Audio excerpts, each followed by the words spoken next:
أعوذ بالله من شرور أنفسنا ومن سيئات أعمالنا من يهده الله فلا مضل له ومن يضلله فلا هادي له ونشهد أن لا إله إلا الله محمدا عبده ورسوله أعوذ بالله من الشيطان الرجيم بسم الله الرحمن الرحيم يا أيها الذين آمنوا قوا أنفسكم وأهليكم نارا بسم الله الرحمن الرحيم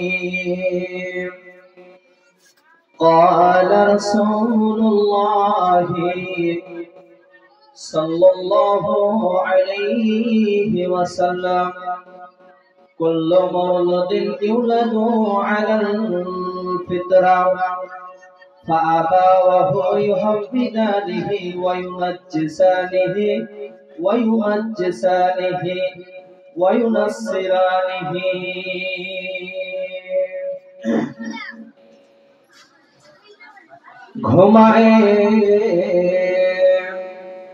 ঘুমায়ে যাইবে তুমি চিরজন্মের মতো আর তো কোনদিন ফিরে আসবে না আর তো কোনদিন ফিরে আসবে না ঘুমায়ে যাইবে তুমি চিরজন্মের মতো আর তো কোনদিন ফিরে আসবে না আর তো কোনদিন ফিরে আসবে না বারে বারে ডাকিছে এই খবর আসিছে যেতে হবে কবরে ভুলে যেও না আর তো কোনদিন ফিরে আসবে না আজরাইল আসিবে তোমাকে না ছাড়িবে নিয়ে যাবে তোমায় ছেড়ে যাবে না আর তো কোনদিন ফিরে আসবে না যখন তুমি মরিবে ভাই বন্ধু আসিবে যখন তুমি মরিবে ভাই বন্ধু আসিবে মুখখানা দেখিবে ফিরে চলে যাইবে বন্ধুর ভালোবাসা সঙ্গে যাবে না আর তো কোনদিন ফিরে আসবে না যখন হবে মরণ হর্ষ দিবে তখন যখন হবে মরণ পোষাইবে তখন বুঝিতে পারিবে তুমি কবরের সালন বলিবে ছেড়ে দাও দুনিয়ায় করিব না গুনাহ আর তো তোমায় কোনদিন ছেড়ে দেবে না যখন তুমি মরিবে পুত্র স্বজন আসিবে, যখন তুমি মরিবে পুত্র স্বজন আসিবে, পাশে বসে কাঁদিবে কানে তুমি শুনিবে, আফসোস করিবে ওগো মুখে সে কথা বলার সুযোগ হবে না, আর তো কোনদিন ফিরে আসবে না। ঘুমায়ে ঘুমায়ে যাইবে তুমি চির জন্মের মতো, আর তো কোনদিন ফিরে আসবে না, আর তো কোনদিন ফিরে আসবে না। নামাজ পড়ো রোজা রাখো কালেমা পড়ো ইবাদত করো, নামাজ পড়ো রোজা রাখো কালেমা পড়ো ইবাদত করো, কবরেতে পাবে তুমি সান্তনা, আর তো কোনদিন ফিরে আসবে না।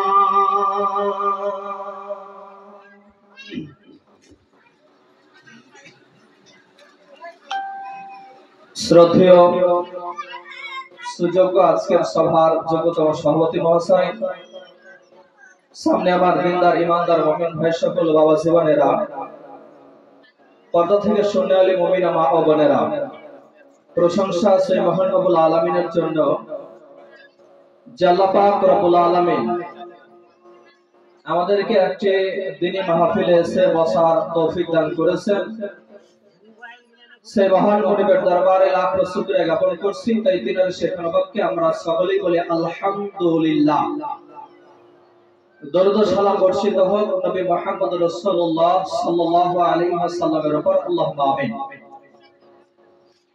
যাই হোক, সময় একবারেই কম, তো বেশি কাল বিলম্ব না করে মেন বিষয়ের দিকে এগিয়ে যাব। আজকে আমি সংক্ষিপ্ত সময়ে যে বিষয়টি নিয়ে আলোচনা করব সেই বিষয়টির নাম হচ্ছে অধিকার। এখন পর্যন্ত আপনারা অনেক আলোচকের মুখে বিভিন্ন বিষয়ে আলোচনা শুনলেন, তো বিদায় বেলাতে আমি এই সামান্য কয়েক মিনিটে আমি অধিকার নিয়ে যতদূর পারবো আল্লাহ তাআলার দয়াতে আমি আপনাদের সম্মুখে কিছু বলার চেষ্টা করব ইনশাআল্লাহুল আজিজ। এই অধিকার একটা খুব মারাত্মক বিষয়, খুব গুরুত্বপূর্ণ বিষয়। একজন ভাই হিসেবে আমরা বোনের কাছে অধিকার থেকে আমরা বঞ্চিত হচ্ছি, একজন বোন হিসেবে আমরা ভাইয়ের কাছে অধিকার থেকে বঞ্চিত হচ্ছি। এই অধিকারের আরবি হচ্ছে হক, পাওনা। পাওনা বলে তাকে আমরা জানি। অধিকার এমন একটা জিনিস, যদি আপনি একজন আরেকজনের অধিকার লঙ্ঘন করেন, একজন মুসলমান আরেকজন মুসলমানের যদি আপনি অধিকার লঙ্ঘন করেন, পাওনা হক যদি আপনি লঙ্ঘন করেন, সেটা যেদিক দিয়েই হোক, আপনি ভাই আপনার বোন আপনার কাছ থেকে জমি সম্পত্তি পাবে, আপনি পিতা আপনার 5খানা ছেলে, 5টি ছেলে 2টি মেয়ে, তো সব জমি সম্পত্তি যদি আপনি ছোট বেটার নামে লিখে দেন, তাহলে আরো যে আপনার 4টা বেটা আছে 4টা মেয়ে আছে, তাহলে তারা যাবে কোথায়? তাদের অধিকার আপনি লঙ্ঘন করলেন, এর জন্য আপনাকে জাহান্নামে যেতে হবে। তো অধিকার এমন একটা জিনিস, পাওনা হক এমন একটা জিনিস যে যার অধিকার লঙ্ঘন করবে এই অধিকারের কারণে কিয়ামতের ময়দানে ধরা খাবে এবং সরাসরি জাহান্নামে প্রবেশ করানো হবে। এই পাওনা হক এটা বান্দার সঙ্গে সম্পর্কিত পাপ, তবে আল্লাহর অধিকার আছে। অধিকার 2 প্রকার, একটা হচ্ছে আল্লাহর সঙ্গে সম্পর্কিত অধিকার পাওনা হক, একটা হচ্ছে বান্দার সঙ্গে সম্পর্কিত অধিকার হক।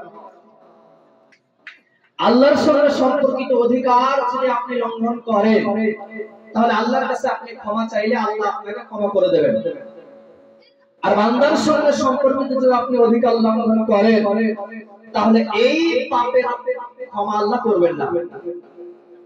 যেমন আমার পূর্বে আমার ভাই সালাউদ্দিন সাহেব কিবত সম্পর্কে আলোচনা করছিলেন। তো এটাও একটা অধিকার যে আপনি একজন মুসলমান ভাই আর একজন মুসলমানের গীবত করছেন, তো আপনি তার অধিকার লঙ্ঘন করলেন, তার সম্মান আত্মমর্যাদা আপনি নষ্ট করে ফেললেন। অতএব এই দিকে আমাদের খেয়াল রাখতে হবে, যারাই অধিকার লঙ্ঘন করবে কিয়ামতের ময়দানে বাঁচার কোনো উপায় থাকবে না। তো অধিকারের অনেক পর্যায় আছে, সময় অনেক লাগবে, প্রতিটি ধাপে ধাপে যদি অধিকার সম্পর্কে আলোচনা করা যায়, স্বামী স্ত্রীর কি অধিকার আছে, সমাজে আলেমদের কি অধিকার আছে, তারপরে আপনার পিতামাতার কি অধিকার আছে, সন্তানের কি অধিকার আছে, পাড়া প্রতিবেশীর কি অধিকার আছে, এভাবে অধিকারের অনেক পর্যায় আছে। আমি সব কিছুকে বাদ দিয়ে আজকে আলোচনা করব সন্তানের কি অধিকার। আমরা সকলেই জানি পিতামাতার সেবা না করলে কোথায় যাবে, পিতামাতাকে ধমক দিলে, পিতামাতার দেখাশোনা না করলে কোথায় যাবে, কোথায় যাবে, জাহান্নামে যাবে। কিন্তু একথা আমরা জানি না যে ওই পিতামাতার সেবা যত্ন না করলে একটা সন্তান যে জাহান্নামে প্রবেশ করবে, একটা পিতামাতাকে ভাত না দিলে, পিতামাতার হক নষ্ট করলে একটা সন্তান যে জাহান্নামে প্রবেশ করবে, ওই জাহান্নামে আগে পিতামাতাকে ভরা হবে, আগে সন্তানকে জাহান্নামে ভরা হবে না, আগে পিতামাতাকে জাহান্নামে ভরা হবে। তার কারণ আগে সন্তানের, আগে পিতামাতার অধিকার নয়, আগে সন্তানের অধিকার। হুট করে আপনি পিতা হয়ে যাননি, হুট করে যে সন্তানের কাছে আপনি ভাতের আশা করছেন।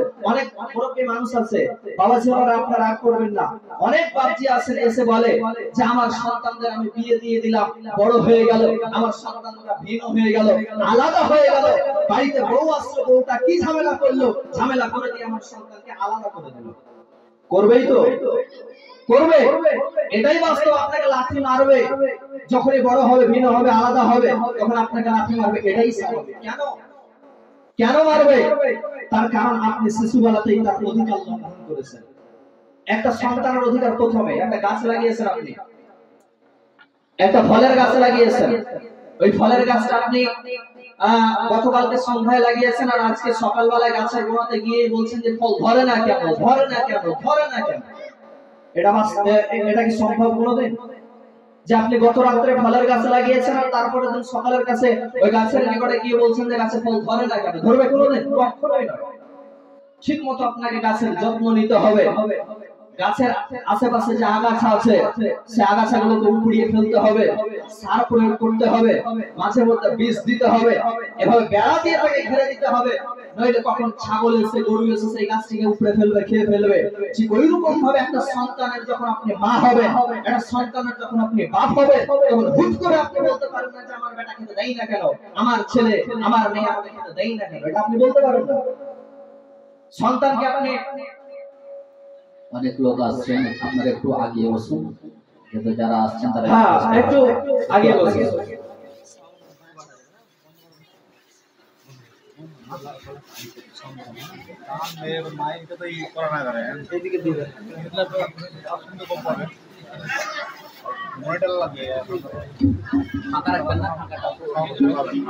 তো যাই হোক, আপনারা একটু আগে আসুন, লোক আসছেন বেশি, আর আপনাদেরকে বিরক্ত করব না। যতক্ষণ আমাকে টাইম দেওয়া হয়েছে আমি সেই টাইমে শেষ করব। তাহলে বলছিলাম যে এই অধিকার একটা খুব মারাত্মক জিনিস, পাওনা হক। যখনই আপনি নিজের সন্তানের অধিকার নষ্ট করবেন, তখনই ওই সন্তান বড় হয়ে আপনার অধিকার লঙ্ঘন করবে। কারণ যেমন কর্ম তেমন ফল, একটা আমরা কথা প্রবাদ বাক্য জানি, ইংরেজিতে আছে টিট ফর ট্যাট, যেমন কর্ম তেমন ফল। আপনি যেমন সন্তান মানুষ করবেন, তেমনি বড় হয়ে তার কাছ থেকে আপনি ফল পাবেন। অতএব মা বোন, এই বক্তব্যটা প্রতিটি মানুষের কাজে লাগবে। যাদের বিয়ে হয়নি তাদের কাছে লাগবে, যাদের বিয়ে হয়েছে তাদের সকলের জন্য এটা একটা গুরুত্বপূর্ণ বিষয়, সন্তানের অধিকার। তো বিশ্বনবী বলছেন, হযরতে মুআয ইবনে জাবাল বলছেন, আমি একদিন বিশ্বনবীর ঘোড়ার পেছনে বসেছিলাম, বিশ্বনবী আমাকে নিয়ে চলছেন, এমত অবস্থায় বিশ্বনবী বলছেন মুআয।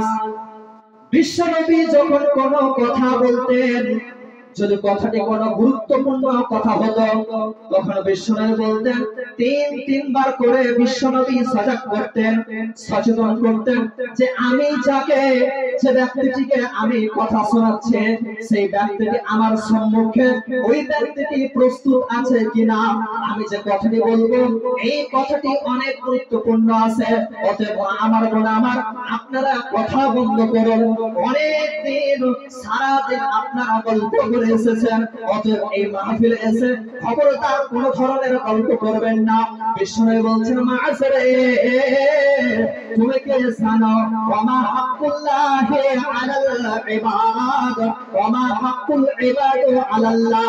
বিষ্ণু বলছেন মাআসরে তুমি কি জানো যে আল্লাহর কি হক আছে বান্দার উপরে, আল্লাহ কি অধিকার রাখেন বান্দার উপরে এবং বান্দা কি অধিকার রাখে আল্লাহর উপরে। একটা হচ্ছে আল্লাহর অধিকার, একটা হচ্ছে বান্দার অধিকার, দুইটি অধিকার। মুআয ইবনে জামাল বলছেন ইয়া রাসূলুল্লাহ আপনি ভালো জানেন যে আল্লাহর অধিকার কি বান্দার উপরে, বান্দার অধিকার কি আল্লাহর উপরে। তখন বিষ্ণু বলছেন হে মুআয তুমি শুনে নাও, আল্লাহর অধিকার বান্দার উপরে যে বান্দারা তারা কখনোই আল্লাহর সঙ্গে কাউকে শরীক করবে না। যতই তাদের বিপদ আপদ বালা মুসিবত আসে তারা কখনোই মাজারে যাবে না, তারা কখনোই তাবিজ পড়বে না, তারা কখনোই আল্লাহকে বাদ দিয়ে গায়রুল্লাহকে ডাকবে না। যাদের বাচ্চা হয় না তারা আল্লাহকে ছেড়ে মাজারে যাবে না, আল্লাহর কাছে দুরাকাত সিজদা করে মসজিদে গিয়ে বাড়িতে গিয়ে মা বোনেরা আপনারা বাড়িতে গিয়ে ঘরের কোণে পাটি ফেলে দিয়ে বন্দন করে আল্লাহর কাছে দুহাত তুলে আল্লাহকে বলবেন রব্বুল আলামিন তোমার নবীরা তাদের অনেক বয়স পর্যন্ত সন্তান হয়নি, নবী ইব্রাহিম অনেক বয়স পর্যন্ত তার সন্তান হয়নি। তখন আল্লাহর কাছে বললেন রব্বি হাবলি মিনাস সালিহিন, রব্বুল আলামিন আপনি আমাকে একটা নেক সন্তান দান করুন। হযরত ইব্রাহিম যখন তিনি আল্লাহর কাছে দোয়া করলেন ওই 80-90 বছর বয়সে আল্লাহ নবী ইব্রাহিমকে সন্তান দান করেছেন। অতএব আমার বোন আমার, যে আল্লাহ ইব্রাহিমকে সন্তান দিতে পারেন 80-90 বছর বয়সে, অতএব আপনি কেন নিরাশা হলেন, আপনি কেন হতাশায় পড়ে গেলেন, আপনি আল্লাহর নিকটে চাইবেন। তাই বিষ্ণু বলছেন মুআয রে আল্লাহর অধিকার হলো যে বান্দারা তারা আল্লাহর সঙ্গে কাউকে শরীক করবে না।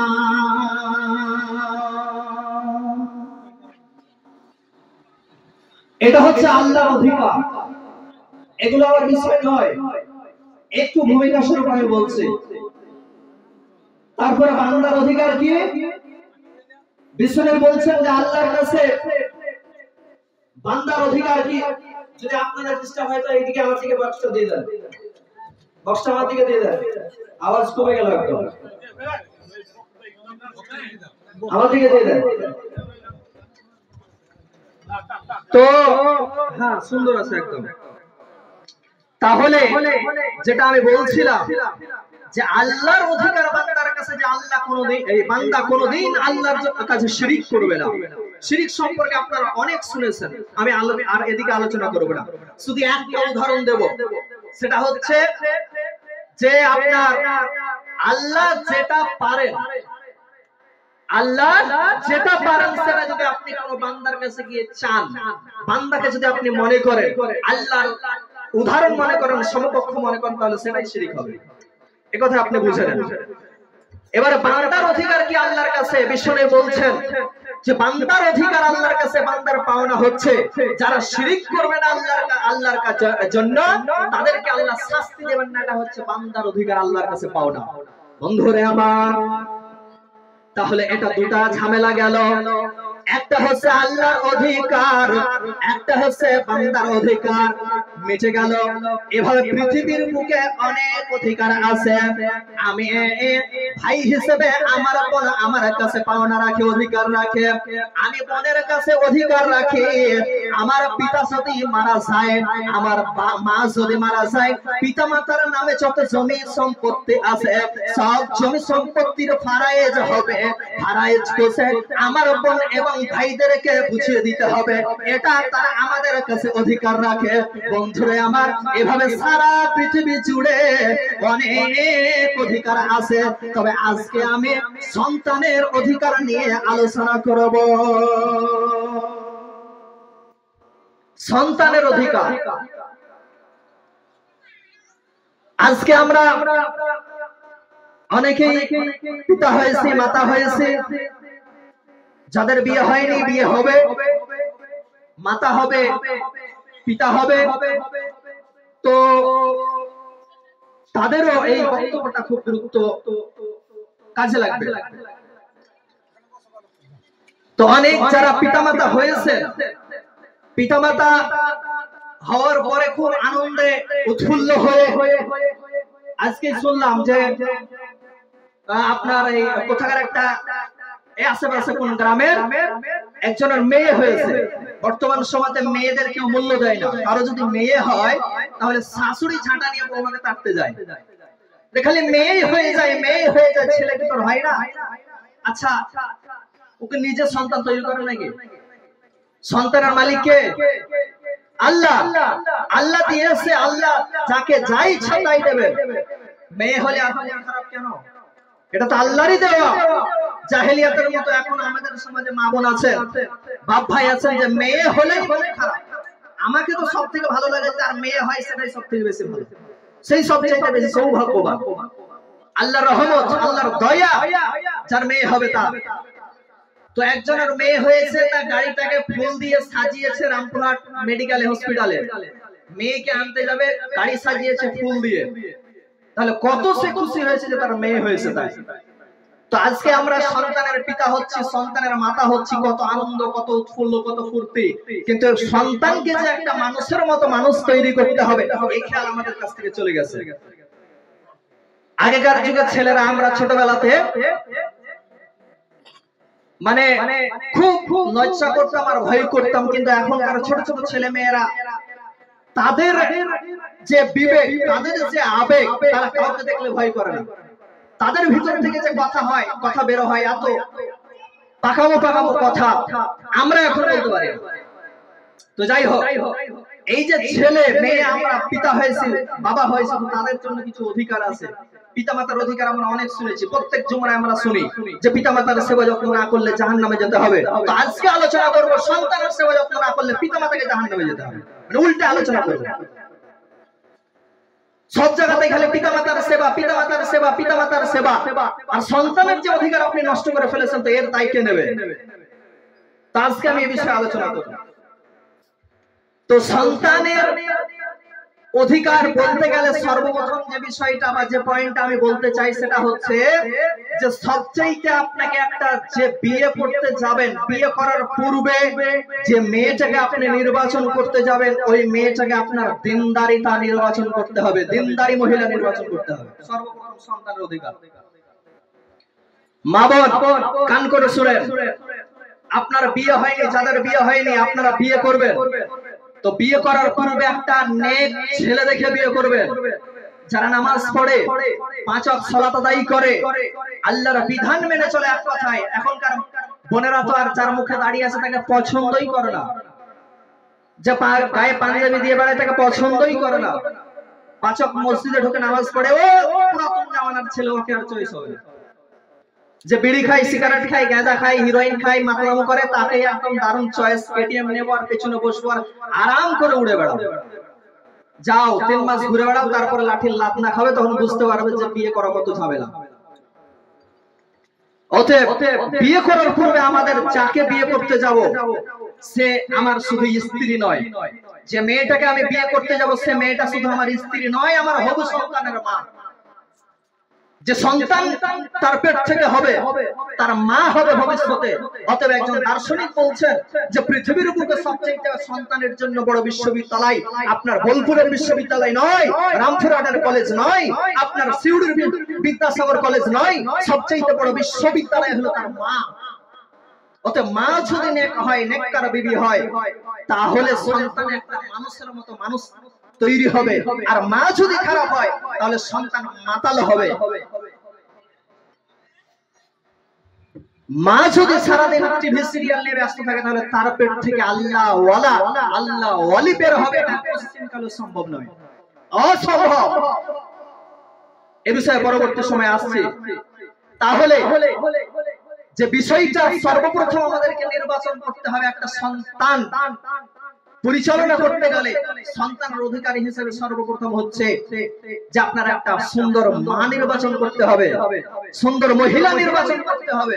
কিন্তু আজকাল আমরা মহিলা নির্বাচন করছি কেমন জানেন? যে সাদা সাদা সাদা, সবচেয়ে ধলো মহিলা কে, ধলো মেয়ে কে, দেখতে কে সুন্দরী, সেই মেয়েকে আগে বিয়ের প্রস্তাব। আর কালো গুলো সব গলায় দড়ি দিয়ে মরবে নাকি? তো এটাই আমাদের সমাজের নীতি। আচ্ছা, আপনাদের কাছে একটা প্রশ্ন রাখি, যে আজকাল আমাদের কাছে সাদার মূল্য বেশি না কালোর মূল্য বেশি না লাল বা অন্য রঙের মূল্য বেশি? কোন রংটা সবচেয়ে বেশি পছন্দ? সাদা, সবচেয়ে বেশি সাদা। তো সাদা যে আমরা পছন্দ করি, মেয়ে দেখতে যাই তখন কোন মেয়েটা সাদা একটু সামবর্ণ রঙের হলে ওকে চোখেই ধরে না, ও চলে যায়, রিজেক্ট। একটু কালো হলে রিজেক্ট, ও মেয়ে আর চলবে না। আমার চাই আমি একটাই ছেলে বাপের, সাদা ধবধবে সাদা যেন সুন্দরী মহিলা হয়, তাকেই আমি বিয়ে করব।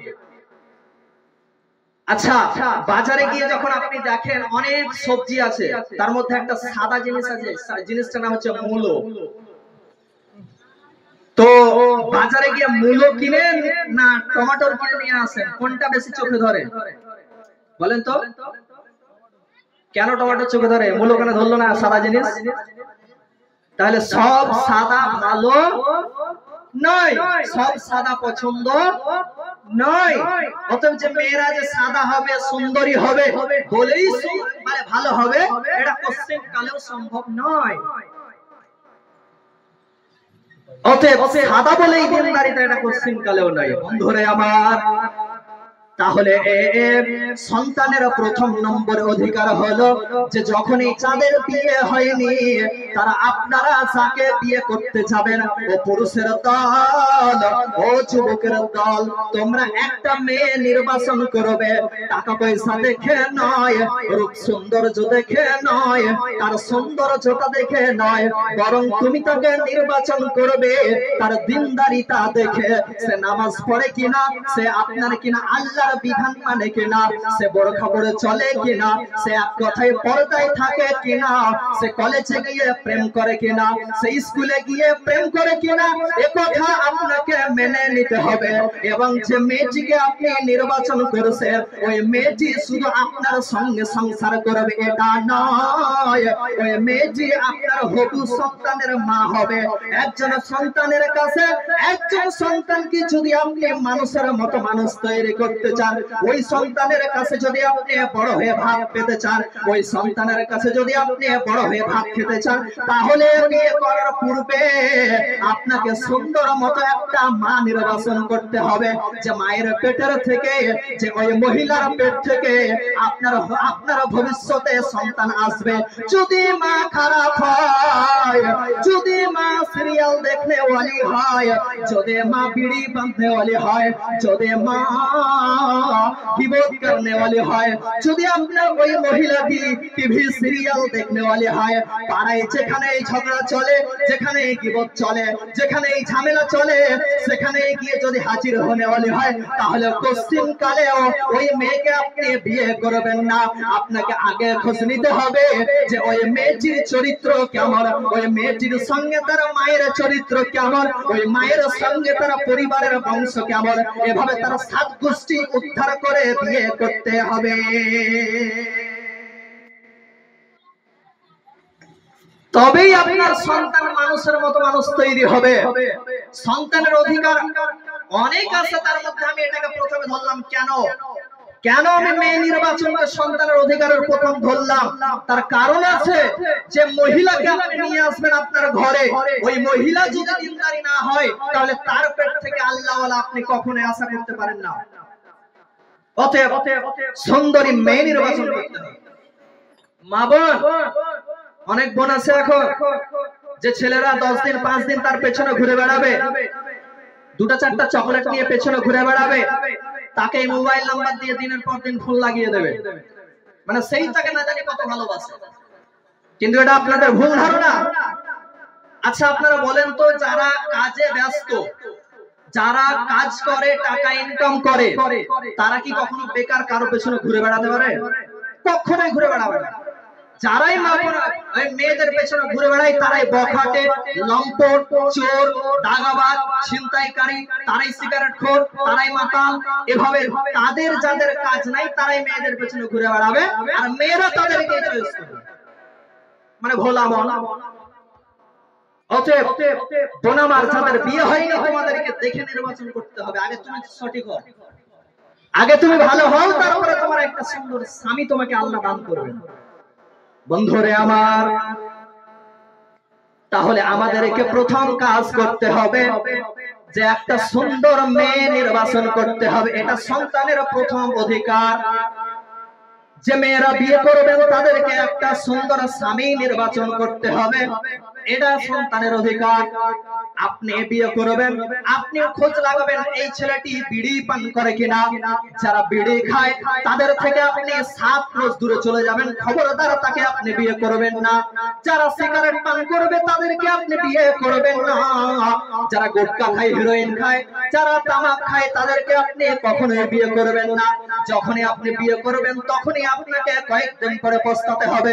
অতএব বন্ধুরে আমার, যাদের বিয়ে হয়নি তাদেরকে এই পয়েন্টটা কাজে লাগবে। নাম্বার 2, দ্বিতীয় নম্বর পয়েন্ট হলো সন্তানের দ্বিতীয় নম্বর অধিকার হলো, এটা মায়েদেরকে আমি বেশি বেশি বলবো। একটা মা যখন গর্ভবতী হয়ে যায়, বিয়ে হয়ে গেছে, বিয়ে হয়ে যাওয়ার পরে মা আমার, বোন আমার, কান করে শুনে নেন, যখন আপনারা গর্ভবতী হয়ে যান, পেটে যখন বাচ্চা চলে আসে, তখন মা আমার, বোন আমার, এটা আপনার কাছ থেকে সন্তানের অধিকার। সন্তান আপনার কাছে পাওনা বুঝে নেবেন। যদি এই অবস্থায় যদি আপনি সন্তানের অধিকার লঙ্ঘন করে দেন, তাহলে ওই সন্তান আপনার বড় হয়ে এর বদলা নিয়ে নেবে। বন্ধুরে আমার, কি সেই অধিকার? একটা মায়ের পেটে যখন বাচ্চা চলে আসে, তখন ওই মাকে অনেক সাবধানতা অবলম্বন করতে হয়। একজন দার্শনিক বলছেন, যারা স্বাস্থ্য নিয়ে গবেষণা করছেন, তারা বলছেন একটা মায়ের পেটে যখন বাচ্চা চলে আসে, তখন ওই বাচ্চাটি মায়ের চলন ফিরন বুঝতে পারে। মা কোথায় যায়, মা কি করে, মা কোথায় গান শুনে, কোথায় সিরিয়াল দেখে, সব কিছু সে বুঝে নেয়।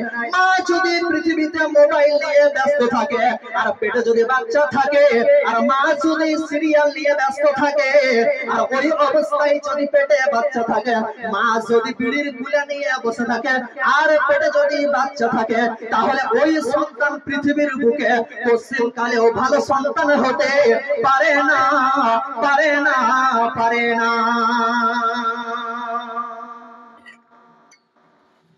কারণ মা খারাপ, তারা পেটে আর ভালো আসবে কি করে? এইদিকে আপনি আখ ভরেছেন, আখ ছিলেন তো, আখ, এদিকে আখ ভরেছেন মেশিনে, আর মুখ দিয়ে আপনার ভিতরে কেরোসিন সামান্য পড়ে গেছে, যেদিক দিয়ে রস বের হচ্ছে ওদিক দিয়ে কি ভালো রস বের হবে? কোশ্চিন কালেও ভালো রস বের হবে না। তার কারণ হচ্ছে আপনার কেরোসিন ভিতরে ভরা আছে। মার পেটে বাচ্চা আছে, আর মা যদি সারাদিন গীবত করে বেড়ায়, টিভি সিরিয়াল দেখে বেড়ায়, আর যদি ভাবে আল্লাহ তুমি আমাকে একটা ভালো সন্তান দাও, বিছানায় ঘুমাবার সময় আল্লাহর কাছে দোয়া করছে, আল্লাহ তুমি আমাকে ভালো সন্তান দাও, আর সকালবেলাতেই মানুষের গীবত, সকালবেলাতেই 7টার সময় আপনার ওই টিভিতে সিরিয়াল দেবে, 7টার সময় টিভির সামনে বসে, এখন তো টিভি আর চলে না, এখন মোবাইলেই সবকিছু চলছে, তো সকালবেলাতেই মোবাইলে জুড়ে লম্বা লম্বা সিরিয়াল দেখছে, আর পেটে বাচ্চা আছে। কোশ্চিন কালেও সেই সন্তান ভালো হবে না। ভালো সন্তান হতে গেলে মাকে আগে ভালো হতে হবে, মাকে কোরআন তেলাওয়াত করতে হবে।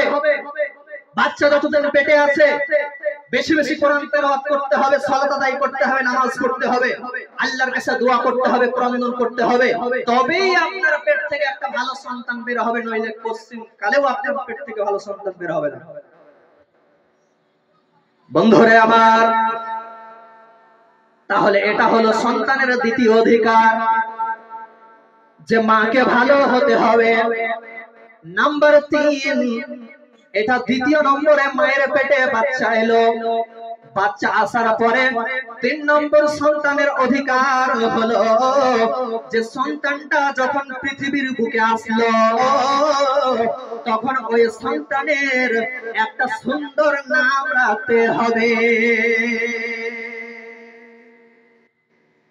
সুন্দর একটা নাম রাখতে হবে। সন্তান যখন জন্ম নিল তখন 7 দিনে, এই পয়েন্টগুলো যে বলছি আপনারা মনে রাখবেন। 1 নম্বরে বললাম সুন্দর মা নির্বাচন করতে হবে, কিন্তু এই সুন্দর মা আমরা নির্বাচন করতে পেরেছি?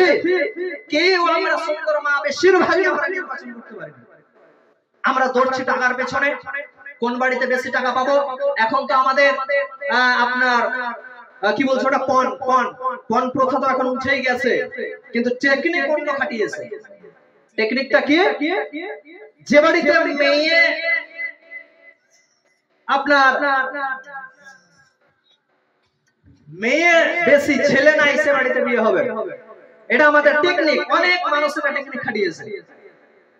আবার অনেক হাজী সাহেব আছে, আলহাজ আছে, আমি হজ করে এসেছি বাবা, আমি কিছু বলতে পারবো না, আমার বড় জামাই আছে, যা কিছু একটা বড় লিস্ট করে নিয়ে এসেছে, যা যা লাগবে বিয়েতে দিয়ে দেবে। এরকম আমাদের বিয়েতে চলছে। তো মেয়ে নির্বাচন করার ক্ষেত্রে আমরা গোড়ায় গন্ডগোল করে দিচ্ছি, যার কারণে সন্তান আমাদের ভালো হচ্ছে না। দ্বিতীয় নম্বরে বললাম যে মায়ের পেটে যখন বাচ্চা চলে আসবে তখন ওই বাচ্চাটাকে আমাদের মাকে ভালোভাবে নিজেকে পরিবর্তন হতে হবে, যার কারণে সন্তান পৃথিবীর বুকে ভালো আসবে। আর যদি মা ভালো না হয় তাহলে সন্তান কোশ্চিনকালেও ভালো হবে না। টাকা পয়সার পেছনে আপনি কত দৌড়াবেন? কেন শ্বশুরের টাকা পয়সা নিতে হবে? লোভ কেন অত? অতএব এগুলো আমাদেরকে একটু মনে রাখতে হবে। আদেশ করিল আল্লাহ পবিত্র কোরআনে, আর বিবাহ করিতেছ তো আদম সন্তানে। কোরআনে আদেশ আল্লাহ যদি না করিত মানুষের বংশ সব ধ্বংস হয়েছে তো।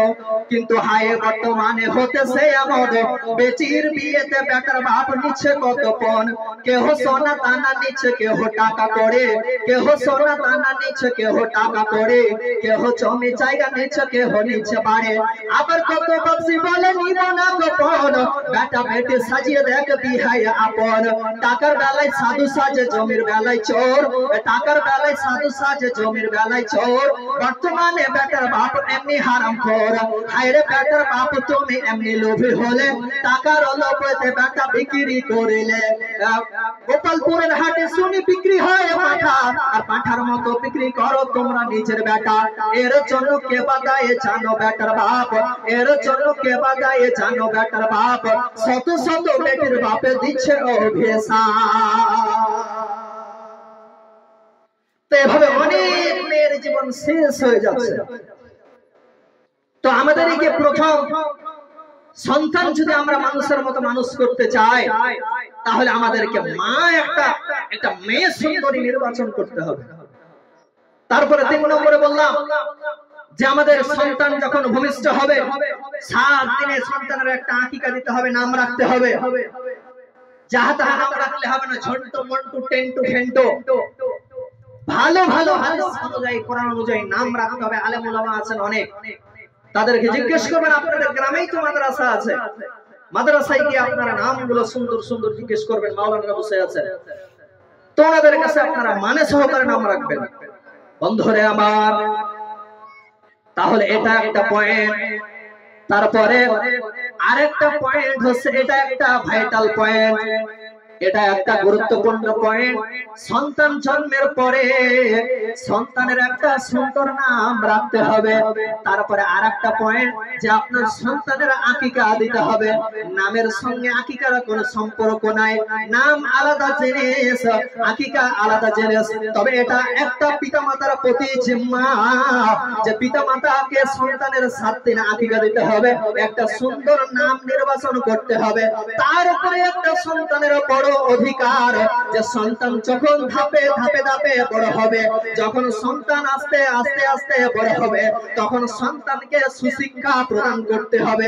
রব্বুল আলামিন বলছেন বিসমিল্লাহির রহমানির রহিম, ইয়া আইয়ুহাল্লাযীনা আমানু ও আনফুসাকুম ওয়া আহলিকুম নারা। বান্দারে, যারা তোমরা আমার উপরে ঈমান এনেছো, যারা আমার প্রতি ঈমান এনেছো, তোমরা কান করে শুনে নাও। হে বিশ্বাসীগণ, তোমরা কান করে শুনে নাও। ও আনফুসাকুম ওয়া আহলিকুম নারা, তুমি আগে নিজে জাহান্নামের আগুন থেকে বাঁচাও এবং তোমার আহলিয়াতদেরকে বাঁচাও। বন্ধুরে আমার, এটা তো আমি বলছি সন্তানের অধিকার। অনেক পিতামাতা আছে, অনেক গার্জিয়ান আছে যে আমার সন্তান বাড়িতে আছে, অনেক সন্তান বাড়িতে আছে, তারা বড় হয়ে গেছে, অথচ বিশ্ব নবী বলেছে বড় আওলাদাকুম বিসসালাত ওয়া হুম আবনাউ বিস-সাবঈ সিনিনা। বিশ্ব নবী বলেছে তোমার সন্তানের বয়স যদি 7 বছর হয়ে যায়, তাহলে তোমরা তাদেরকে নামাজের জন্য আদেশ দাও। অনেক মা আমার, বোন আমার, আপনারা ভাবেন যে আমার সন্তানের বয়স 10 বছর হয়ে যাওয়ার পরেও অনেক ছেলে মেয়ে আছে তারা মাধ্যমিক দেবে, 17-16 বছর বয়স, তারপরেও তারা মা বোনেরা ভাবেন, তারা পিতারা ভাবেন যে আমার সন্তানেরা এখন ছোট হয়ে আছে, তাদেরকে যদি ফজর বেলাতে উঠায় তাহলে সামনেই মাধ্যমিক আছে, তাদেরকে যদি আজকে আমি ঘুম থেকে জাগাই তাহলে তারা কষ্ট পাবে। তারা অনেক রাত জেগে পড়েছে, যার কারণে আজকে ফজরে ঘুম থেকে ভাঙানো যাবে না। নামাজ বাজাই যাক, কিন্তু মাধ্যমিকের নাম্বার কম আনা যাবে না। এমন অনেক পিতামাতা আছে যার কারণে আজকের সন্তানেরা পিতামাতার কাছ থেকে অধিকার থেকে বঞ্চিত হচ্ছে।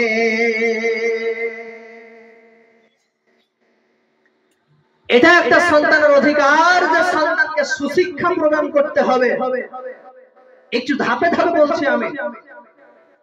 তো আজকালকার পিতামাতারা চাচ্ছে যে আমার সন্তানেরা দুনিয়ায় ভালো রেজাল্ট করুক, মাধ্যমিক আসছে সামনেই, ফেব্রুয়ারিতে মাধ্যমিক হবে, তো আমার সন্তানেরা মাধ্যমিকে ভালো রেজাল্ট করুক, কিন্তু নামাজটা যে ফজরে উঠে একটু পড়তে হবে, এটা রাত জেগে পড়েছে, ফজরে উঠালে হয়তো কষ্ট হবে, যার কারণে ফজরে ঘুম থেকে ভাগাবে না। একটা আপনাদের প্রশ্ন রাখি, মনে করুন আপনার বাড়ি দাও দাও দাও দাও করে আগুন লেগেছে, এই অবস্থায় আপনার ছোট ছোট আপনার 16 বছরের 17 বছরের ছেলে মেয়ে তারা বাড়িতে ঘুমাচ্ছে, আর কিছুক্ষণের মধ্যেই বাড়িতে দাও দাও দাও দাও করে আগুন লেগে পুড়ে যেতে পারে। ওই অবস্থায় কি কোনো পিতামাতা আপনার বলতে পারে যে এই এখন ভোর 3টা বাজছে, 4টা বাজছে, এই অবস্থায় আমার সন্তানকে ঘুম থেকে ভাঙানো যাবে না, ঘুম থেকে জাগানো যাবে না, এই অবস্থায় কি কোনো পিতামাতা বলতে পারে? কখনোই বলবে না। যদি বলে তাহলে ওই পিতামাতার চাইতে বড় শত্রু আর পৃথিবীর বুকে কেউ হবে না। তার কারণ সন্তান কিছুক্ষণের মধ্যেই পুড়ে যাবে, তাকে টেনে হিচড়ে বাড়ি থেকে বের করে নিয়ে আসবে। বন্ধুরে আমার, তাহলে আজকে আমরা সন্তানকে কত ভালোবাসি, যে সন্তানের প্রতি ভালোবাসা রেখে সন্তান বাড়িতে যদি আগুন লেগে যায় তাহলে সন্তানকে আমরা যতই কষ্ট হোক তার পা ধরে হলেও টেনে বের করে নিয়ে আসবো। কিন্তু মা আমার, বোন আমার, একবার আপনি দিমাগের চিন্তায় ভেবে দেখুন, যে সন্তানকে আপনি জান প্রাণ দিয়ে ভালোবাসেন, ওই সন্তান মরার পরে কিয়ামতের ময়দানে যখন আপনি উপস্থিত হবেন, ওই অবস্থায় সন্তান পৃথিবীর বুকে নামাজ পড়েনি, রোজা রাখেনি, 16 বছর হয়ে যাওয়ার পরেও নামাজ পড়েনি, আল্লাহর বিধান মেনে চলেনি, আপনার চোখের সামনে যখন তাকে জাহান্নামের আগুনে ফেলা হবে, তখন আপনি পিতামাতা হিসেবে কি করে সহ্য করতে পারবেন? সেদিন আপনি যদি সহ্য করতে পারেন তাহলে আপনার চাইতে বড় শত্রু আর পৃথিবীর বুকে কেউ হবে না।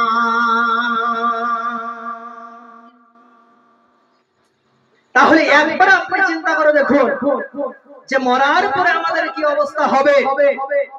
যে সন্তানকে আজকে আমরা ভালোবেসে নামাজের জন্য বলছি না, ফজরে আমরা উঠাচ্ছি না, এগুলো সন্তানের অধিকার। কিয়ামতের ময়দানে পিতামাতার অবস্থা কি হবে 2 মিনিট বলি। কিয়ামতের ময়দানে পিতামাতা জান্নাতের ফয়সালা পেয়ে গেছে, জান্নাতে যাবে, আর সন্তানদেরকে জাহান্নামের ফয়সালা দিয়ে দেওয়া হয়েছে, ছেলে মেয়েদেরকে জাহান্নামের ফয়সালা দিয়ে দেওয়া হয়েছে। জাহান্নামের ফেরেশতারা ধরে টানছে, চলো জাহান্নামে চলো। তখন ওই সন্তান বলবে, কেন আমরা জাহান্নামে যাব, কোন কারণে? ফেরেশতারা বলবে, আল্লাহ এই তোমার অমুক বান্দা জাহান্নামে যেতে চাইছে না। তখন আল্লাহ বলবেন, কেন জাহান্নামে যেতে চাও না? তখন সন্তানরা বলবে, রব্বুল আলামিন আমি কেন জাহান্নামে যাব? তখন আল্লাহ বলবেন যে তুমি ভালো কাজ করোনি, নামাজ পড়োনি, আল্লাহর বিধান আমার বিধান মেনে চলোনি, যার কারণে আজকে তুমি জাহান্নামে চলো। বন্ধুরে আমার, ওই অবস্থায় সন্তানেরা কি জবাব দেবে দেখুন। কিয়ামতের ময়দানে ওই সন্তানেরা বলবে, রব্বুল আলামিন আজকে আমরা কিয়ামতের ময়দানে আমরা জমা হয়েছে পৃথিবীর বুকে, আমরা চলেছিলাম ফিরেছিলাম, অনেক জীবন আমরা পেয়েছিলাম, আমরা হুট করে মায়ের পেট থেকে জন্ম নিয়ে আমরা স্কুল কলেজে চলতে পারিনি, যার কারণে আমার মা বাপ তারা আজকে জান্নাতের ফয়সালা পেয়ে গেছে, আর আমরা কি করে জাহান্নামের ফয়সালা পেলাম? রব্বুল আলামিন বলবেন, তোমরা নামাজ পড়োনি, যার কারণে আজকে তোমরা জাহান্নামে যাবে, আর তোমার পিতামাতা নামাজ পড়েছিল, যার কারণে তারা জান্নাতে প্রবেশ করবে। তখন ওই সন্তানেরা পিতামাতার জন্য মামলা করবে, রব্বুল আলামিন আমার মা আমাকে নামাজ পড়তে বলেনি, আমি তো জ্ঞান ছিল না, আমারও তো জ্ঞান ছিল না, আমার মা আমাকে বোরকা পড়তে বলেনি, আমার 18 বছর বয়স হয়ে গেছিল, আমি গায়ে চাদর নিয়ে আমি টিকটক করে বেরিয়েছিলাম, আমি ইনস্টাগ্রামে ছবি ছেড়েছিলাম, আমি ফেসবুকে ছবি আপলোড করেছিলাম, আমার বাপ হিজড়ার মতো করে আমার সামনে দিয়ে গেছিল, আমি হিজড়ার মতো করে আমি তাদের সামনে বুকে ওড়না নামিয়ে আমি বেরিয়েছিলাম, তারপরেও আমার পিতা আমাকে নিষেধ করেনি, আমাকে ধমক দেয়নি। আমি স্কুলে গেছিলাম, আমি মোবাইল নিয়ে গেছিলাম, ছেলেদের সামনে আমি অবৈধ সম্পর্ক রেখেছিলাম, রাতের পর রাত আমি মোবাইলে ফোন করতাম, আমি প্রেম নিবেদন করতাম। আমার মা আমার বাপ আমাকে জীবনেও কোনোদিন ভালো কাজের আদেশ দেয়নি, বলেনি বেটা আমার খবরদার তুমি যেন বিড়ি পান করো না। আমার বাপ আমার মা কোনোদিন বলেনি যে বেটি আমার নামাজ পড়তে হবে, রোজা রাখতে হবে। অনেক মা আছেন, বোন আছেন, যে বেটি বড় হয়ে যাওয়ার পরেও শরীরের ক্ষতি হবে, যার কারণে রমজান মাসে রোজা রাখতে দেয় না। ওই ছেলে ওই মেয়ে কিয়ামতের ময়দানে আপনার বিপক্ষে মামলা করবে। অতএব সন্তানের অধিকার তাদেরকে শিক্ষা প্রদান করতে হবে।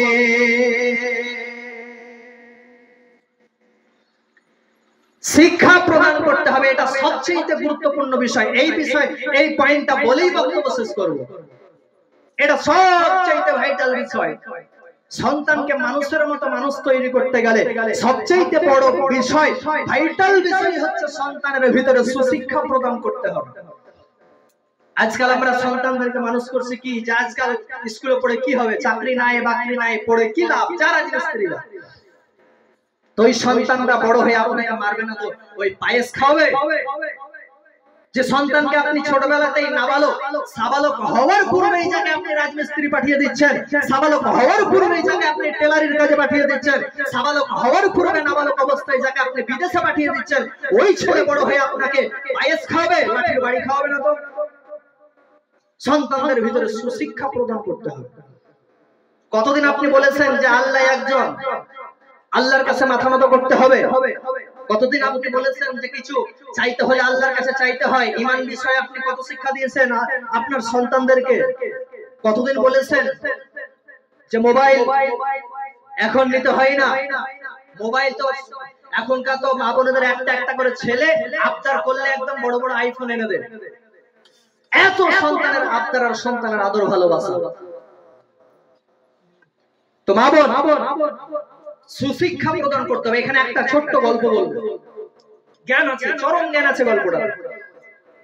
একটা এই গ্রামের মনে করুন আব্দুল জাব্বার একজন ব্যক্তির নাম, যদি কারো নাম হয় রাগ করবেন না, ক্ষমা চাচ্ছি।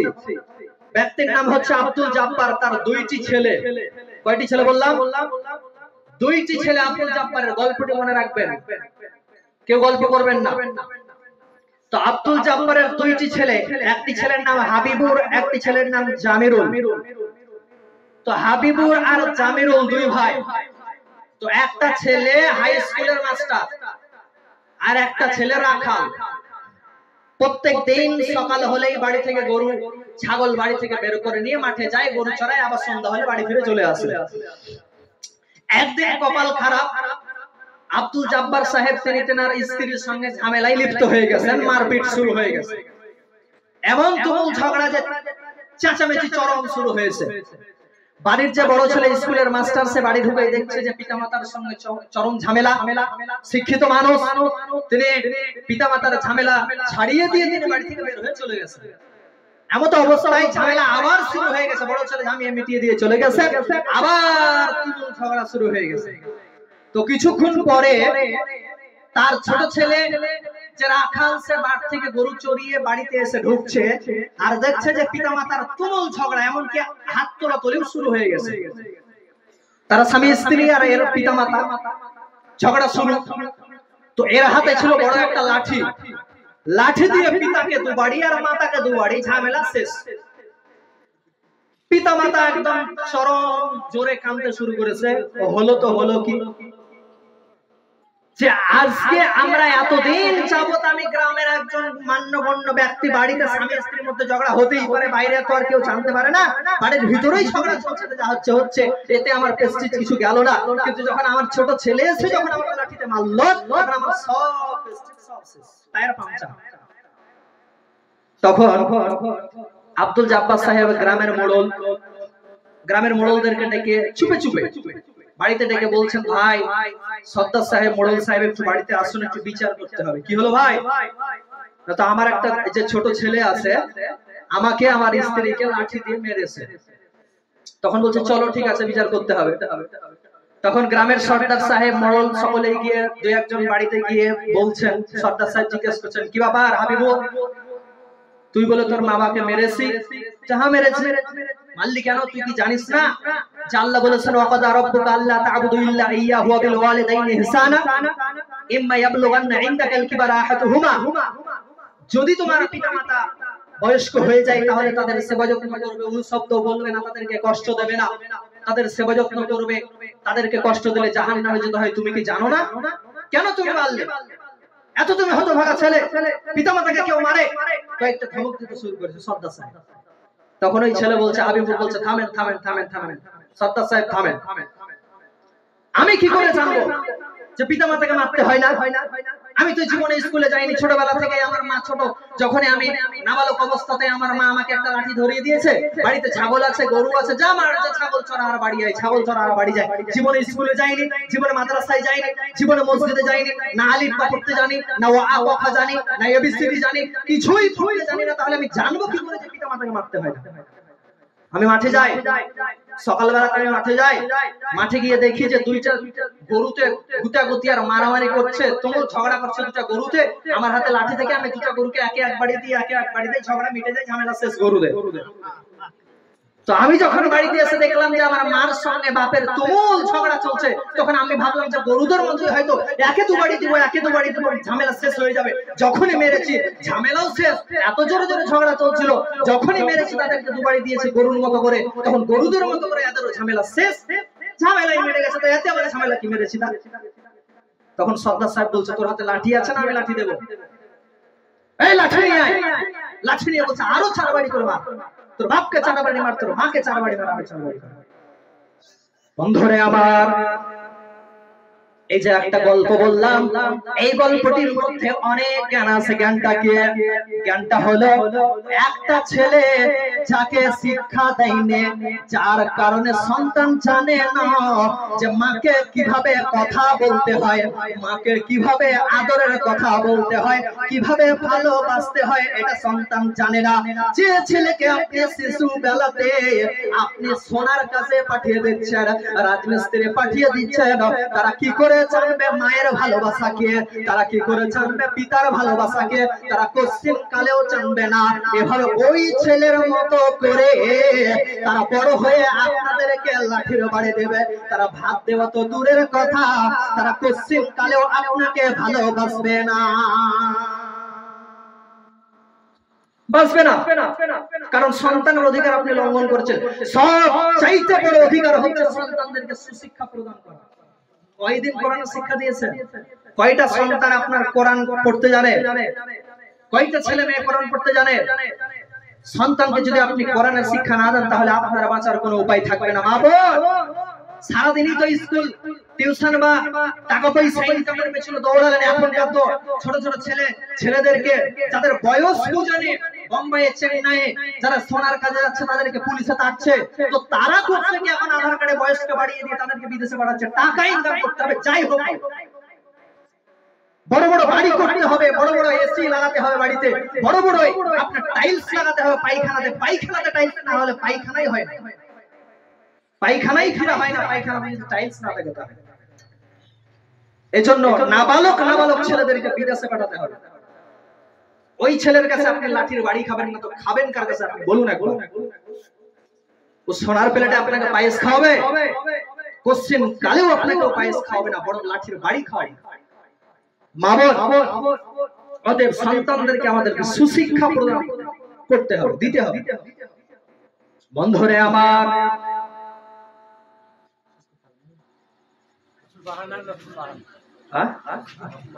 আমার টাইম 10টা পর্যন্ত।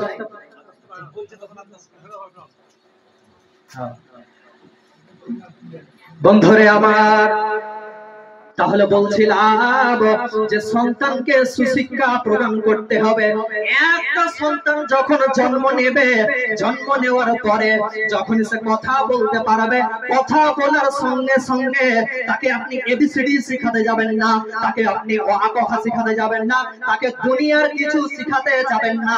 বাবা, মামা, মা, কাকা এগুলো সব ভুলে যান। মা বলার কেন অত শখ? কেন মা ডাক শোনার কেন তো শখ? কেন বাপ ডাক শোনার কেন তো শখ? কেন তার মুখ থেকে আপনি আল্লাহ আল্লাহ বলাতে পারলেন না? তাকে কালেমাটা কেন শিখিয়ে দিলেন না? ওই বাচ্চাটির দ্বারাতে তাকে আপনি বলবেন, বলো আল্লাহ, বলো লা ইলাহা ইল্লাল্লাহ, বলো। আপনি বিভিন্ন ধরনের দোয়া শিখিয়ে দেবেন। হে আমার বেঁচে, হে আমার আদরের কন্যা হযরত লোকমান হাকিম তার ছোট বাচ্চাকে তিনি আদেশ করেছেন, বেটা আমার, পৃথিবী এমন ধোকার জায়গা, পৃথিবীর বাড়ি থেকে যদি তুমি বের হও, পৃথিবী এমন ছলনাময় জায়গা, যখন তুমি বাড়ি থেকে বের হবে তখন চারিদিকে তোমাকে পাপে ডাকাডাকি করবে। বাড়ি থেকে বের হলে কোথায় টিভি সিরিয়াল চলবে, কোথায় নাচ গান চলবে, বলবে এসো এসো এসো এসো এসো, মেয়েদের ছলনা চলবে, শয়তানের বেশে মেয়েরা আসবে, মেয়েরা বলবে এসো এসো এসো এসো আমার সঙ্গে প্রেম করো, প্রেম নিবেদন করো। এভাবে সারা পৃথিবী জুড়ে আপনার পাপে ছড়াছড়ি হয়ে আছে। অথচ লোকমান হাকিম বলছেন, বেটা আমার, তুমি কান করে শুনে নাও, পৃথিবী একটি ছলনাময় জায়গা। খবরদার তুমি পৃথিবীর বুকে দম্ভ ভরে বিচরণ করো না। খবরদার তুমি আল্লাহর সঙ্গে কাউকে শিরিক করো না। লা তুশরিক বিল্লাহি শাইয়া, খবরদার তুমি আল্লাহর সঙ্গে কাউকে শিরিক করো না। খবরদার পৃথিবীর বুকে অহংকার করে চলো না। খবরদার পৃথিবীর বুকে উঁচু গলায় কথা বলিও না, কারণ উঁচু গলায় অহংকার করে যদি তুমি মানুষদের সঙ্গে কথা বলো তাহলে এটা প্রকৃত মানুষের পরিচয় হতে পারে না। যারা অহংকার করে, যারা পৃথিবীর বুকে অহংকার করে বেড়ায়, তারা কোনোদিন ভালো মানুষ হতে পারে না। অতএব বেটা আমার, যদি তুমি মানুষের মতো মানুষ হতে চাও, খবরদার তুমি মানুষদের সঙ্গে নম্র ভদ্র করে কথা বলবে।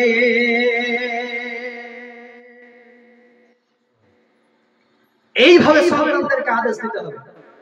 একবার সূরা লোকমান পড়ে দেখবেন। প্রতিটি মা বোনদেরকে আবেদন করব যে বাড়িতে আপনারা একটা কত টাকা পয়সা কোন দিকে খরচা হয়, একটা হলেও আপনারা 500-600 টাকা দিয়ে একটা বাংলা কোরআন কিনে আনবেন আপনারা বাড়িতে। তারপরে ওই বাংলা কোরআন দেখে দেখে আপনারা মানেগুলো পড়বেন, তবেই আপনারা ভালো মা হতে পারবেন, ভালো বাপ হতে পারবেন। সূরা লোকমান আপনারা পড়ে দেখবেন প্রথম দিক যে একটা পিতা হতে গেলে, মাতা হতে গেলে কি কি গুণ থাকা দরকার। তারপরে আপনার সূরা হুজুরাত পড়ে দেখবেন বাংলা মানে, যে পরিবারকে প্যারেন্টিং লেসন, একটা পরিবারকে সুন্দরভাবে সন্তানকে মানুষের মতো মানুষ তৈরি করতে গেলে এই দুইটি সূরা আপনারা ভালো করে পড়ে দেখবেন। একটা সূরা লোকমান আর একটা আপনার কি বললাম হুজরাত, সূরা হুজরাত। এই দুটো আপনারা সূরা পড়ে দেখবেন প্রথম দিন। বন্ধুরে আমার, তাহলে সন্তানের ভিতরে শিক্ষা ভরে দিতে হবে। যদি সন্তানের ভিতরে শিক্ষা না থাকে তাহলে দুনিয়াতেও অশান্তি হবে, মরার পরেও অশান্তি হবে। একজন দার্শনিক বলছেন যে মানুষটি কোরআন পড়তে না জানে, এখানে একটি কথা বলি যে পৃথিবীর বুকে সবচেয়ে আশ্চর্যজনক কি হতে পারে আপনারা বলতে পারবেন? অবাক লাগা জিনিস সবচেয়ে বড় আশ্চর্য জিনিস কি হতে পারে বলতে পারবেন কেউ?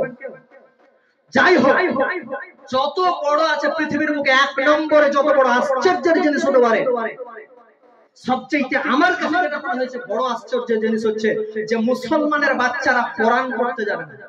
এর চাইতে বড় আশ্চর্যের জিনিস, এর চাইতে বড় লজ্জার জিনিস আর পৃথিবীর বুকে কিছু হতে পারে যে মুসলমানের বাচ্চারা কোরআন পড়তে জানে না। অথচ এটাই আমাদের জীবন। তো বড়ার পরে কাজে লাগবে। এই জন্য একজন বড় মাপের আলেম মুজাফফর বিন মুহসিন তিনি বলছেন যে যারা কোরআন পড়তে জানে না তারা কবরে গিয়ে প্রশ্নের উত্তর দিতে পারবে না। অতএব কোরআন আমাদেরকে পড়তে হবে। কোরআন পড়ে নিজের সন্তানকে তাদের ভিতরে কোরআনের জ্ঞান ভরে দিতে হবে। বন্ধুরে আমার, তাহলে একটা সন্তানকে মানুষের মতো মানুষ তৈরি করতে হলে অনেক কষ্ট করতে হয়। যারা সন্তানের মাতা হয়েছে, যারা সন্তানের পিতা হয়েছে, তারাই জানেন বর্তমান সময়ে একদিকে মোবাইল, একদিকে টিভি, একদিকে সিরিয়াল, একদিকে শফিকের ভিডিও, একদিকে আপনার কত ধরনের জঘন্য জঘন্য ভিডিও আছে। এই অবস্থায় সন্তানকে মানুষের মতো মানুষ তৈরি করা সবচাইতে বড় কঠিন। যে আমি সন্তানকে একজন মানুষের মতো মানুষ তৈরি করতে পারবো, পশ্চিম কালেও কিন্তু সম্ভব হচ্ছে না। কিন্তু যদি পিতা মাতা একটু সজাগ হয়, একটু সচেতন হয়, একটু যদি ভালো হয়, তাহলে সন্তানকে মানুষের মতো মানুষ তৈরি করতে পারবো। নচেত এই সন্তান দিনের পর দিন খারাপের দিকে যাচ্ছে। ছেলে মেয়েদেরকে খবরদার, তারা উচ্চ মাধ্যমিকের পূর্বে যতক্ষণ না উচ্চ মাধ্যমিক না দেবে, এমনকি যারা বড় মাপের জ্ঞানী গুণী মানুষ আছেন তারা বলছেন যতক্ষণ না কলেজে ভর্তি না হবে ততক্ষণ তাদেরকে মোবাইল দেওয়া চলবে না। অন্ততপক্ষে আপনাদেরকে বলে, আপনাদের ছেলে মেয়েরা যতক্ষণ না তাদের উচ্চ মাধ্যমিক না দিচ্ছে তাদেরকে আপনারা মোবাইল দেবেন না। বর্তমান সময়ে ফেসবুক, ইনস্টাগ্রাম আর টিকটক, এই তিনটা জিনিসে মেয়েদেরকে যত নষ্ট করেছে পৃথিবীর বুকে আর কোন জিনিসে নষ্ট করেনি। ইনস্টাগ্রাম এমনই একটা জিনিস যে আপনার পৃথিবীর বুকে সব চাইতে বেশি এই জিনিসটাতে নষ্ট করেছে। মা আমার, বোন আমার, আপনারা দিনের পর দিন বাড়িতে বসে আছেন, কাজ নাই, কর্ম নাই, তুলা নিয়ে বসে আছেন, বিড়ি নিয়ে বসে আছেন। ওই অবস্থায় কে আপনার শুধু মোবাইল নিয়ে ব্যস্ত থাকবেন না? না না, আপনি বেশি বেশি করে আল্লাহর জিকির করুন। আপনি ভাগা আছেন, সন্তানকে সময় দেন, সন্তানের মাথায় হাত বোলান, সন্তানকে ভালোবাসুন। ভালোবাসার পরে বলুন, বেটা আমার, খবরদার তুমি পৃথিবীর বুকে এই খারাপ কাজগুলো করবে না। এগুলো খারাপ কাজ।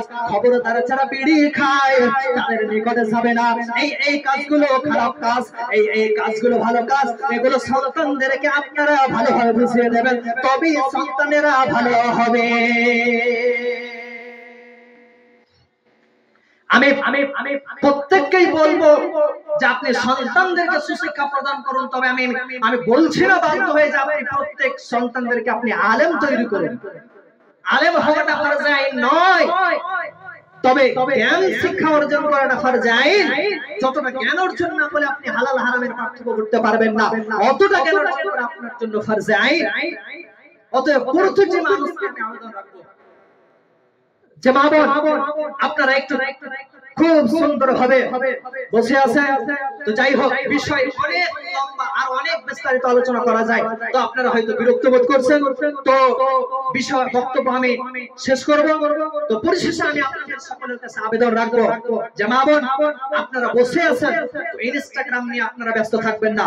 আপনারা বসে আছেন, অবসর সময় আছে, সন্তানদেরকে আপনারা মানুষের মতো মানুষ তৈরি করুন। অনেক মা বোন তো আছেন যে নিজের বুকের দুধ সন্তানদেরকে খাওয়াতে চান না। এটা গুরুত্বপূর্ণ একটা কথা বলছি, যে অনেক মা বোন আছেন যে আমার শরীর খুব সুন্দর আছে, আমি একদম তাগড়া জোয়ান আছে, আমার সন্তানদেরকে যদি আমি বুকের দুধ খাওয়াই তাহলে আমার শরীর খারাপ হয়ে যাবে, আমার গ্লেজ সৌন্দর্য নষ্ট হয়ে যাবে, তো আমার খারাপ হয়ে যাবে, তার কারণে সন্তানদেরকে দুধ খাওয়াতে চাই না। কিন্তু আপনার বুকের দুধ সন্তানের দিমাগের কাজ করবে, বিবেক বুদ্ধি বাড়বে, আপনি সন্তানদেরকে নিজের বুকের দুধ খাওয়াবেন, কেনা দুধ আপনি বাদ দেবেন ভাবুন, তবে সন্তানকে আপনি মানুষের মতো মানুষ তৈরি করতে পারবেন।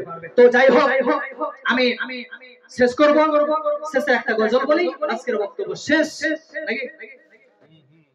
তো যাই হোক মা বোন, আপনারা খুব সুন্দর ভাবে বসে আছেন, আপনাদের সকলকে ধন্যবাদ জানাচ্ছি। কোন গ্রামের মেয়ে তুমি, কেমন তোমার বাপ, ফেসবুকেতে ছবি ছেড়ে করছো কেন পাপ মেয়ে, টিকটকেতে ছবি ছেড়ে করছো কেন পাপ।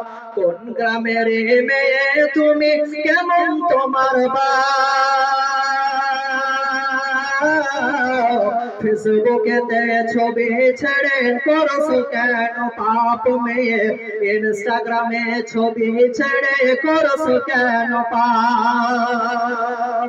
ছেলে মেয়েদের কাছে বসে শিক্ষা দেয় না ভাই,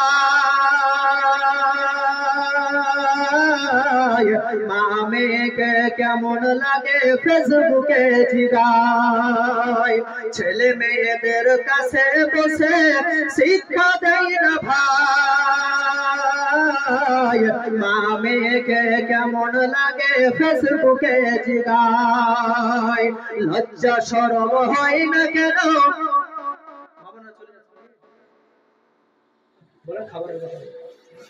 2 মিনিট বসে যাবেন, একটু যখন থাকলে না 2 মিনিট বসেন। হ্যাঁ বসেন, আপনারা খাবার দাবারের ব্যবস্থা আছে। হ্যাঁ, আপনাদের জন্য কিছু খাবারের ব্যবস্থা করা হয়েছে। খাবারটা যদি আপনারা না খেয়ে যান তাহলে খাবারটা নষ্ট হবে, অসুবিধা নাই, চলে যাবেন না। গজলটা শেষেই আমি 2-4টে কথা বলবো, তারপরে পুরুষেরা আপনারা শামসুজ্জোহা বাড়ি চলে যাবেন, আর মা বোনেরা আপনারা রিঙ্কুদের বাড়ি চলে যাবেন। রিঙ্কু এখানে পাশে বসে আছেন, হ্যাঁ, যিনি তিনার বাড়িতে, তার বাড়িতে আপনারা চলে যাবেন, আর পুরুষেরা আপনারা শামসুজ্জোহার বাড়িতে চলে যাবেন। সিরাজদের বাড়ি, বদরুদ্দোজা চাচার বাড়ি, ওনার বড় ছেলের নাম শামসুজ্জোহা, ওনার বাড়িতে চলে যাবেন। ছেলে মেয়েদের কাছে বসে শিক্ষা দেয় না ভাই, মা মেয়েকে কেমন লাগে ফেসবুকে জিগায়, লজ্জা শরম হয় না কেন, লজ্জা শরম হয় না কেন, চাও না কেন মা, ফেসবুকেতে ছবি ছেড়ে করছো কেন পাপ মেয়ে, ইনস্টাগ্রামে ছবি ছেড়ে করছো কেন পাপ। দাদি মায়েদের বন্ধু হয়নি আগেকার যুগে, এখন তোমার বন্ধু লাগে করমচি গ্রামে, নানি মায়েদের বন্ধু হয়নি আগেকার যুগে, এখন তোমার বন্ধু লাগে করমচি গ্রামে। জেনে শুনে ওই আগুনে, জেনে শুনে ওই আগুনে দিও না যুবক ছাপ, ফেসবুকেতে ছবি ছেড়ে করছো কেন পাপ মেয়ে, টিকটকেতে ছবি ছেড়ে করছো কেন পাপ। কোন গ্রামের মেয়ে তুমি, কেমন তোমার বাপ, ফেসবুকেতে ছবি ছেড়ে করছো কেন পাপ মেয়ে, টিকটকেতে ছবি ছেড়ে করছো কেন পাপ। বোরখায়া কাপড় তুমি মুখটা রাখছো খোলা, জানালাটা বন্ধ করে দরজাটা মেলা বোরখায় আঁকা পড়েছো তুমি মুখটা রাখছো খোলা জানালাটা বন্ধ করে দরজাটা মেলা ঠোঁটের মুখে বসায় আছো ঠোঁটের মুখে বসায় আছো লিপস্টিকের ছাপ ফেসবুকেতে ছবি ছেড়ে করছো কেন পাপ মেয়ে হোয়াটসঅ্যাপেতে ছবি ছেড়ে করছো কেন পাপ হিন্দু খ্রিস্টান মেথর মুচি দেখে তোমাকে মাথা কেটে উলঙ্গ ছবি লাগিয়ে দেয়ছে হিন্দু খ্রিস্টান মেথর মুচি দেখে তোমাকে মাথা কেটে উলঙ্গ ছবি লাগিয়ে দেয়ছে দায়ো সবে হাদিসে প্রমাণ দায়ো সবে হাদিসে প্রমাণ স্বামী আর ফেসবুকেতে ছবি ছেড়ে করছো কেন পাপ মেয়ে টিকটকেতে ছবি ছেড়ে করছো কেন পাপ কোন গ্রামের মেয়ে তুমি কেমন তোমার বাপ ফেসবুকেতে ছবি ছেড়ে করছো কেন পাপ মেয়ে ইনস্টাগ্রামে ছবি ছেড়ে করছো কেন পাপ মেয়ে টিকটকেতে ছবি ছেড়ে করছো কেন পাপ মেয়ে হোয়াটসঅ্যাপেতে ছবি ছেড়ে করছো কেন পাপ আসসালামু আলাইকুম ওয়া রাহমাতুল্লাহি ওয়া বারাকাতুহু জাযাকাল্লাহু খাইরান জাযা। আপনাদের সামনে মূল্যবান বক্তব্য রাখলেন। আল্লাহ যেন আমাদেরকে কোরআন এবং হাদিস অনুযায়ী আমল করার তৌফিক দান করেন। বলুন আমিন। সুবহানাল্লাহ।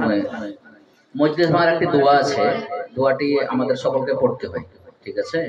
যে কোনো সভা শেষে দোয়াটা পড়ে সেখান থেকে করতে হয়। সুবহানাকা আল্লাহুম্মা ওয়া বিহামদিকা আশহাদু আল্লা ইলাহা ইল্লা আনতা আস্তাগফিরুকা ওয়া আতুবু ইলাইক।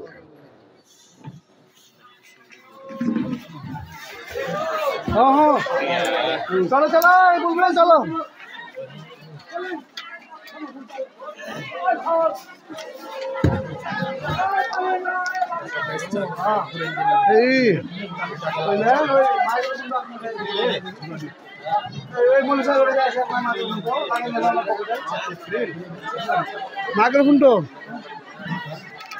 মাইক্রোফোন তো কাকা যাচ্ছে হ্যাঁ ঠিক বলে না সালা দিন না আপনার ওই কি নাম যে আমাদের বড় মধ্যে মুরগি আর কাছে আছে বড় মহিষের মালানা কাছে পরে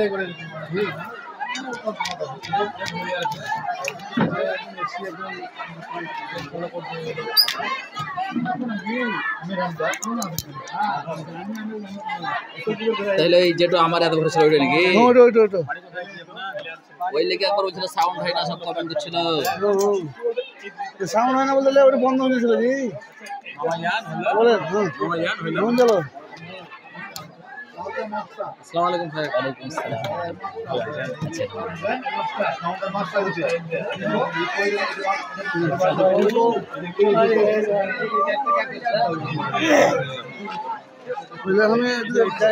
আমি